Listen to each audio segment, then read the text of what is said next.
Doctor? Another young girl just left here, alone. Very suitable. Yes, I'll be right over.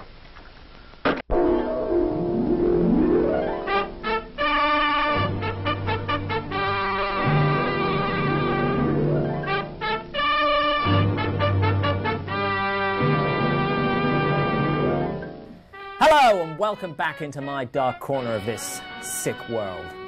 This week we're looking at 1944's Voodoo Man. So let me take you to a place where voodoo is more than a religion. It's a way of life.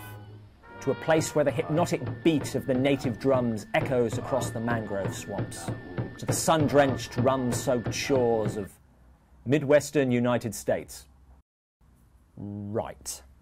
But I'm sure that voodoo will be represented intelligently and with all due respect for a unique and vibrant culture. Or alternatively by a fat man in a dress talking crap.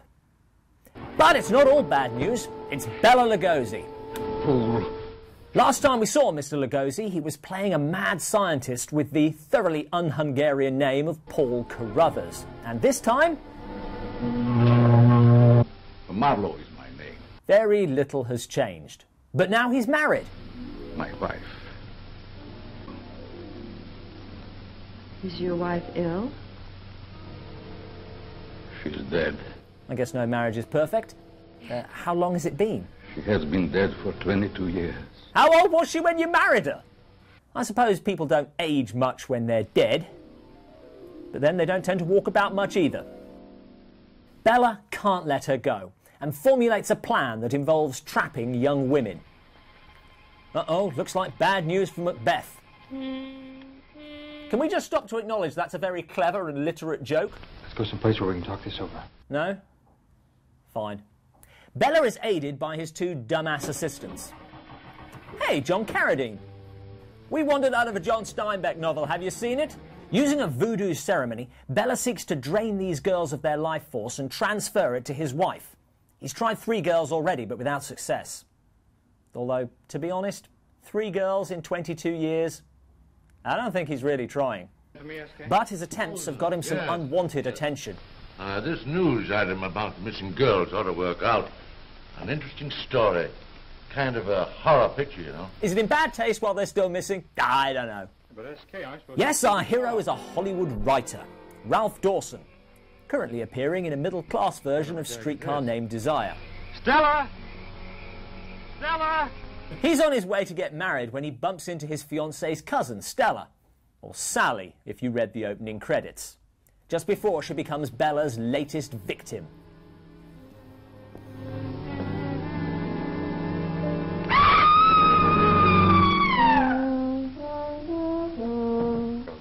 Three girls completely disappeared in the last few months without leaving any trace. Wait a minute. Did that happen near here? Yes, didn't you read about it? Oh, sure. My boss wanted me to do a story around it. Gee, looks like I've written myself right into it. Oh, this is great! I do hope something horrible happens to her. So far, all this has been pretty staid. No action, little real intrigue. But all that's about to change as the local police spring, panther-like, into action. You know, this is getting a little monotonous. This is the 4th time in the last couple of months a girl's disappeared around here. Well, what'd you do about it? Nothing. That's probably where you've been going wrong. Sheriff's job in this county used to be a cinch. Now it's a pain in the neck. Oh, everybody wants me to solve crimes. I'll drive over there and see what I can find out. You want us to go with you? No. Reckon me and Elmer don't need any help. We've been looking for the other 3 all by ourselves. Yeah, you've been doing such a good job up to now. I love this guy.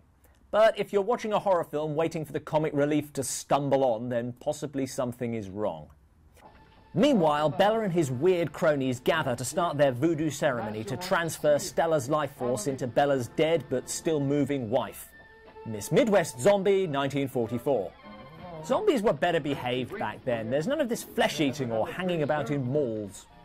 Dearly beloved, we are gathered here for this lesbian wedding. Now the main business of the ceremony, and I can't help feeling a sense of déjà vu over some of the wording. Mine. Mine. Mine. To mine.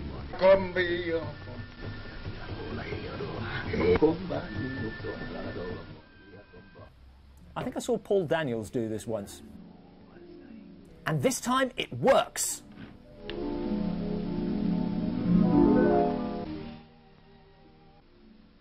Well, almost. No. No. But Bela's not giving up.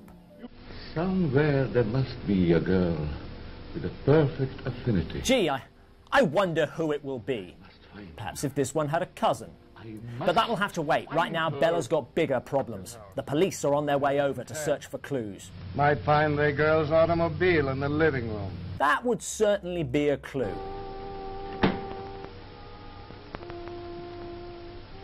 How do you do? How do you do? Dr. Let's Martin? see the sheriff interrogating Dr. Marlowe, really pushing him to the limit. Yeah. Heard any screams? Seen anything suspicious around here? A bloody corpse. Any tiny thing might help. Meanwhile, John Carradine pays a visit to the doctor's previous subjects who are kept in the basement. I wonder why. You better get back in. The master would be very mad if he knew you was out. I think the ship may have sailed on the master being mad. But Carradine has left one of the doors open and Stella makes a break for it. Thrilling stuff. And she's lucky enough to run into... Gosh, all fish hooks. Gosh, all fish hooks. And they deliver her home. Honey, it's Stella. Come on, Elmer. We're going for another ride. Another one? Yes, maybe we'll run into the other three girls. I love these guys. I've seen people act like that in pictures. Badly? What do they call them? Zombies or something? No, honey, there aren't any such people. That's only a scenario writer's nightmare. I know, I wrote one once. Did I mention I'm a writer? Bela has to get Stella back, so he concocts a foolproof plan. I understand you have a girl here suffering from some strange malady. How I know that isn't important. What do you suppose could cause a thing like this? Several things. A sudden shock, mental illness, anemia. Me hypnotizing her and draining her life force, anything. On his return to the Batcave, Bela and Crony draw Stella back using a different voodoo ceremony that sounds a lot like the first voodoo ceremony. But it works.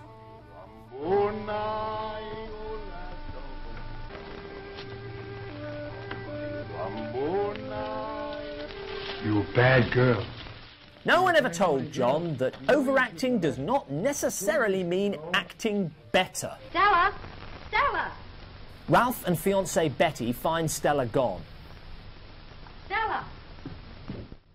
And they hurry to the doctor's, where they catch sight of... No, the Bentons haven't heard. Miss Benton and fiancé are here. Please, keep me advised as soon as you hear him. I see dead people. Oh, certainly. Now, bit of a public message here.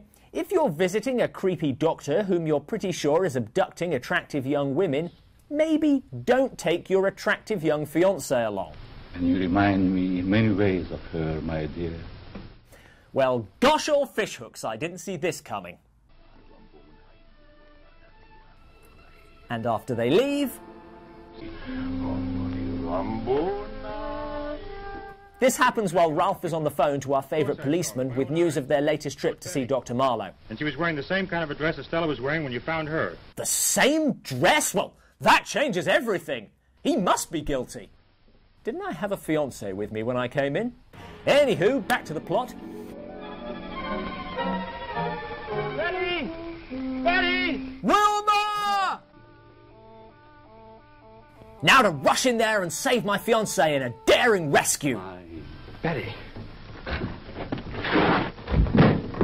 You putz. So now it's up to the police to save the day. No, I'm sure they'll be great. What's going on here? Shenanigans of some sort, I'll be bound. Stand back.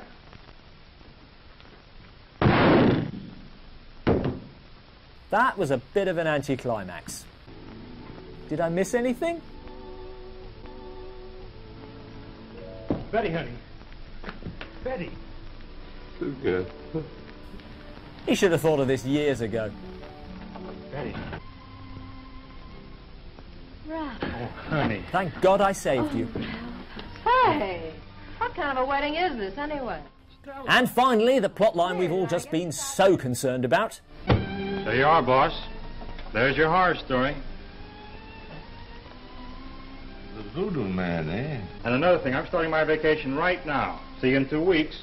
Come on, honey. Bye. Who do you think played the part of the Voodoo Man? Say, why don't you try to get that actor, Bela Lugosi? It's right up his alley. Plus, he's desperate for work.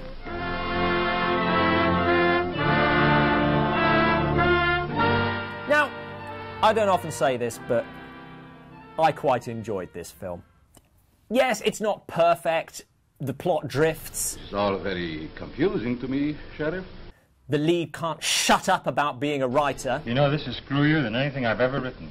And I've written some screwy ones, believe me. We get it. I don't really care about his fiancée. Ralph, this is terrible. Now take it easy, honey. And it fails to deliver on some of its best setups. A sudden bright light will disintegrate her. Really? I'd love to see that.